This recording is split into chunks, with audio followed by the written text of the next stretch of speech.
Schimbare. O intrat? Ți-am zis că să fie scandal.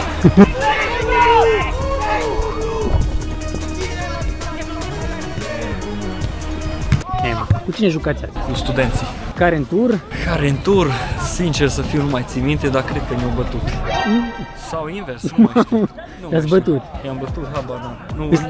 Nu mâncar memoria cu scorurile. Sunt 3 puncte importante care vă pot aduce un loc mai sus în clasament. Cât de greu o să fie meciul? Nu ne gândim neapărat la o poziție în clasament, vrem să ne bucurăm de fiecare meci, știm că au o trupă bună și noi vrem să fim competitivi și la final să fim fericiți că nu ne-am accidentat. După aia o să vedem care cu. Preferi să joci pe nocturnă sau pe zi? Asta e nocturnă faină. Da, ținând cont ce program avem, cu serviciu și cu alte lucruri, inevitabil nocturnă. De cât timp joci în echipa Clausen? De 2 ani de zile. Care a fost porecla ta favorită? N-am avut o poreclă. Emma mi-a spus toată lumea, de prescurtat de la Emanuel. Și Emma au rămas. Și Emma au rămas, cred că. Și ușor de zis. Cine din echipă se ceartă cel mai tare cu arbitrii? Corolnean. Preferi ca orice bară dată de voi să fie gol sau să nu luați gol din afara careului? Aș prefera goluri, că pe apărare sunt destul de bine. Deci orice bară să fie gol? Da. Zine și un scor final. 3-2 la noi. Mult succes! Bine, Kelly, tu două vorbe. Contra cine jucați și cât de greu va fi meciul? Astăzi să fie un meci foarte greu. Noi astăzi jucăm pentru noi. Am făcut o echipă nouă. Practic ne-au plecat niște jucători. Deci ați schimbat echipa acum recent. Am schimbat, ne-au plecat 4 jucători care acum între tur și retur. Am încercat să aducem alții și încercăm acum să integrăm și pe ei. Deci o să fie un pic diferit meciul. Da, o să fie un meci diferit față de tur. În tur i-am bătut 3-0, a avut și ocazii destule, am avut și noi șansa noastră și noroc a făcut să câștigăm. Crezi că se va repeta istoria? Sincer, aș vrea să repete istoria și să câștigăm și la un gol diferență. Ne-ar ajuta enorm. Am avea și moralul mai bun, mai ales după meciul cu Squadra, după dușul ăla foarte rece. Și sperăm să facem un joc bun, asta contează cel mai mult, să facem un joc bun și să nu ne accidentăm. Zi-mi cine din echipă știe unde ești fără să se uite. Cred că Emma. Emma e singur că știe pe unde ești și ce fac. Cine dă cele mai bune pase? Cine dă cele mai bune pase? Da. Eu. Nu, cam toți știu. Da, și modest. Cam cele mai bune, cam toți avem jocul de pas. Am înțeles. E bine, rămânem la tu. Da, rămânem la mine, da. Vii la fotbal să te relaxezi sau vii la fotbal și te enervezi? Vin la fotbal să mă relaxez, dar mă enervez. Ai zice că a crescut mini-fotbalul în ultimii ani sau a stagnat? A crescut mult față de acum 2 ani, 3 ani când m-am apucat eu de mini-fotbal, a crescut enorm. De ce crezi că a crescut dacă nu se dau bani? Salut. Pentru că deja echipele au văzut că mai poți merge la un campionat național, la o Cupa României, s-au creat unele ambiții între noi, că vorba aia ne cunoaștem, majoritatea suntem cam de aceeași vârstă. Și atunci sunt unele ambiții între noi și cam acolo cred că s-au creat unele echipe. Bun, zi-mi și un scor final. Un scor final? Un scor final. Un scor final cred că va fi un 4-3 pentru noi. Mult succes! Să fie. Ce zici, capitanii au trecut părarea, de la Squadra au trecut părarea? Mai sunt și dușul de seareci, n-aveți ce face. Nu ne-a ieșit nimic, dar... Păi v-ați schimbat echipa, nu? Da, au plecat 5 jucători și au venit 5, acum suntem în reconstrucție, dar... Meciul trecut un meci bun. Suntem acolo. De meciul de azi ce zici? Meci greu. Prieteni între prieteni.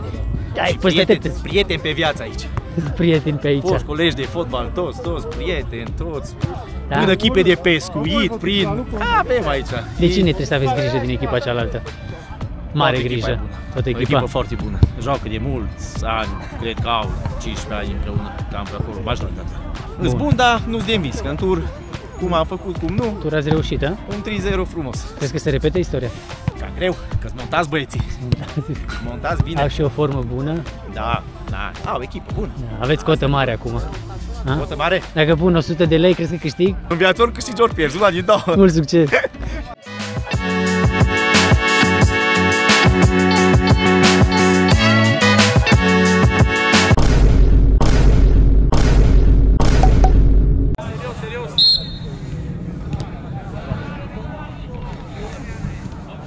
Bara a doua!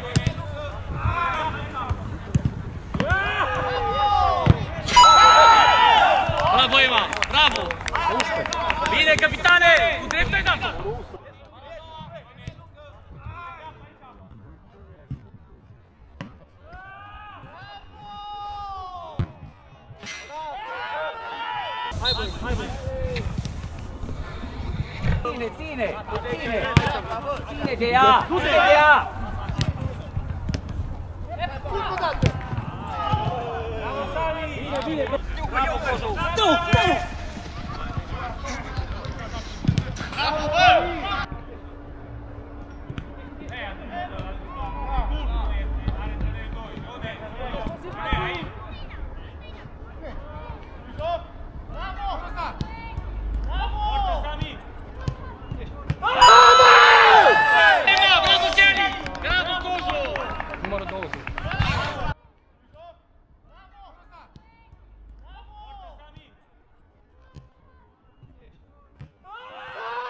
De ea 10 pase! Măcar 10! Kelly dreapta! Bravo, bine! Bravo!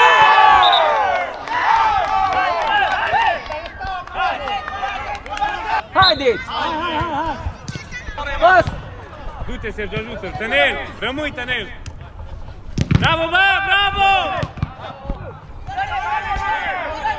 Bravo, Ione! Așa! Bravo! Singur! Singur! Bravo, bravo! Bravo! Nu greșești, Tănel! Nu greșești! Rămâi, Ione! Singur! Ești singur, Areș! Până în poartă! Nu cred că nu fluie nimica! Pas, lateral! Areș! Dă-i!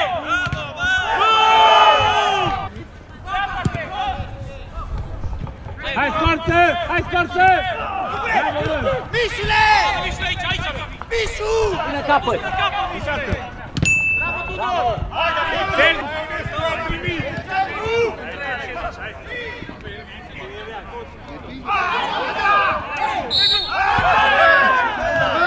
Foarte bine! Bravo!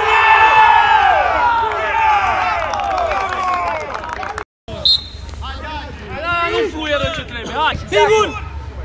Dă-i-o! Hai, Kelly, coboră cu el!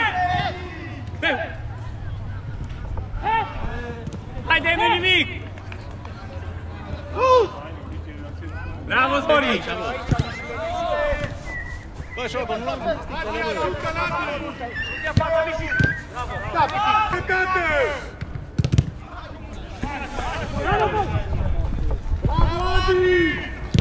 Bravo, Sari!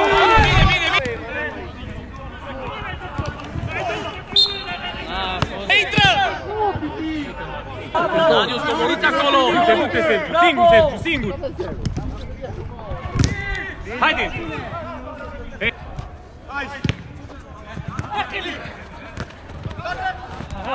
Și dincolo! Bine, bine! Pas cu pas, ține-o!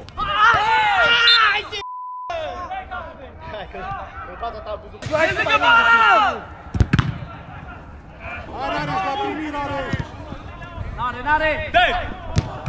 Bravo! Du-te, Ione, du-te, Ione, du-te, Ione! Și! Bravo, bravo, bravo! Lasă-l acolo! Nu termină singur, ce fluie! Nu ai zis la fluie! Hai până! N-are și atent! Coboră, Ema! Da! Dă-i drumul! N-are și atent, tată! Ia lăsa șapte și pe scorță! Bravo! Urcă Kelly și tot pe Ema! Rămâi, Ema, du-te în centru! Singur! Singur! Până în capăt, până în capăt, n-are! Bravo, Tudor! Hai, unul! Bravo, scorță! Nu, jos! Dă-i aici, dă-i cu Ione! Dă-i bine, așa! Vezi că intră! Nu trece, nu trece! Ia-o în față, ia-o în față, te lasă, te lasă! Aaaa! Bravo! Și Sergiu!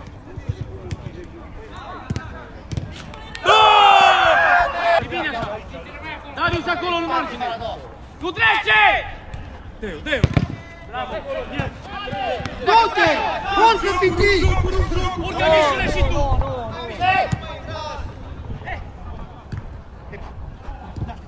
Dico, dă-i! Bravo, bravo! Neagru! Hai, coboară! Hai băi, hai că e bine!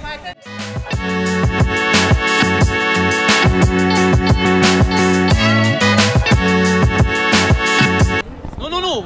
La mijloc, în mijlocul terenului! Mișule! Hai, du-te, Mișule, acum! Coboară, Some! Coboară, Some! Hai, Rareș, coboară! Hai, Tene! Hai, Tene! Hai, Tene, să dă gol! Bravo! Hai, dă-i-o! Coboară, Rareș! Nu trece, Mișule! Pleacă, Mișule, și tu! Uite și Ema! 4 cu 3! Some, rămâi tu! Nu nimic! Ieși acolo, Mișule! Și grenată mingea! Pitic strânge în centru, Pitic! Dă-i-o la Kelly!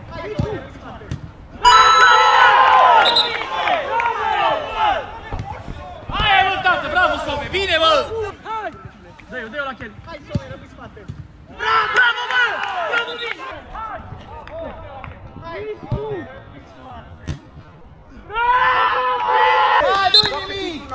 Nu trece nici! Vezi că-ți pleacă! Încolo, Mișule! Pe lung! Bravo, Kelly! Da, Kelly, du-te!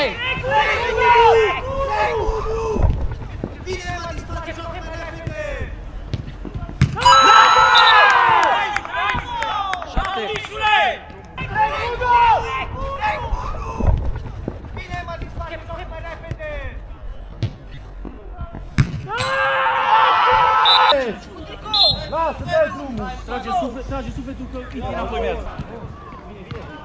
Dreapta, ai grijă! Scoate-l Ema de acolo! Ema, f***i, scoate-l de acolo! Calmă și... Haideți la gol! Coboară, Piti, du-te, ia ta, bravo! Bine!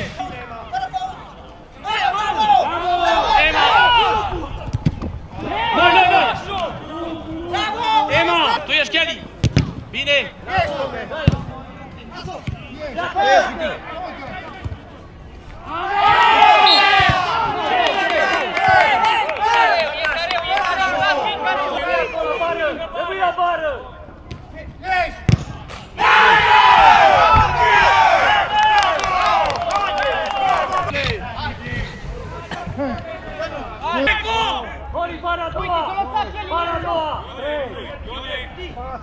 Bă, 5 secunde! Bă, dar când nu aștept să dea... Hai, Ema! Bravo!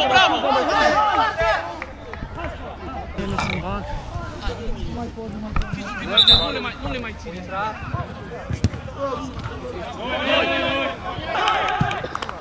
Sigur, Some! Hai, rapid, ia! Joacă!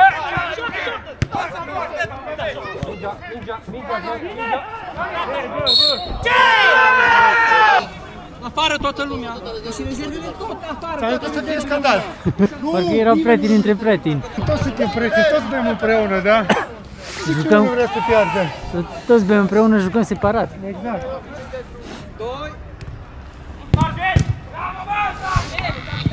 Nu pierzi acolo, Kelly! Hai, margine, hai, Some! Pe stânga! Ia ta, Rareș! Nu trece, nu, bă! Fiți atent, vezi pe lungă! Hai, coboară, Rareș! Cal!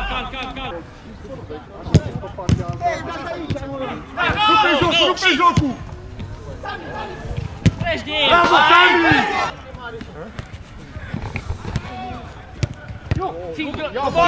Coboară! Singurare, singur! Nu trece! Am 2 metri. Hai, nu nimic! Hai!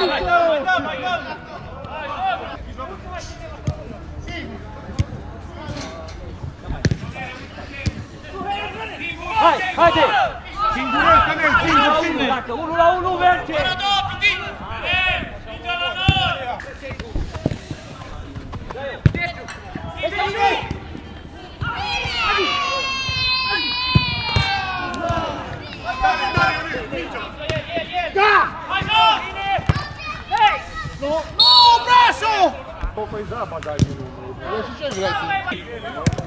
Lasă-o că n-ai de mine!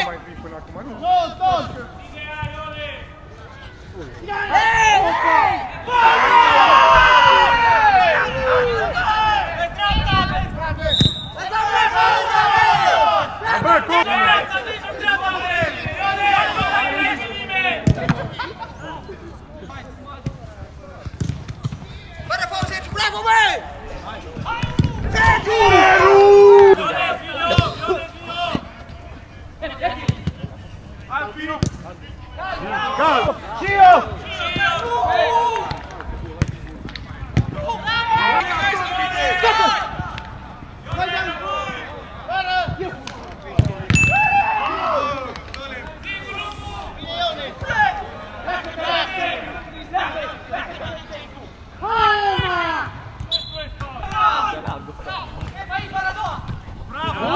Bravo, Bătălel! Ia-o, față forță, singur și finalizează! Metri! Sunt 5 metri, joacă! Hai, Tănel, tare, tare, tare! Hai, 3 cu 2!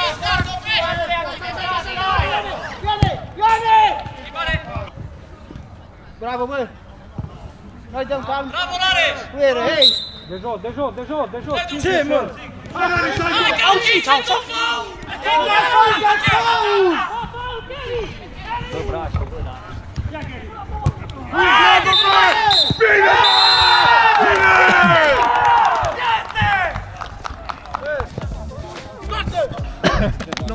Bravo băieți, bravo!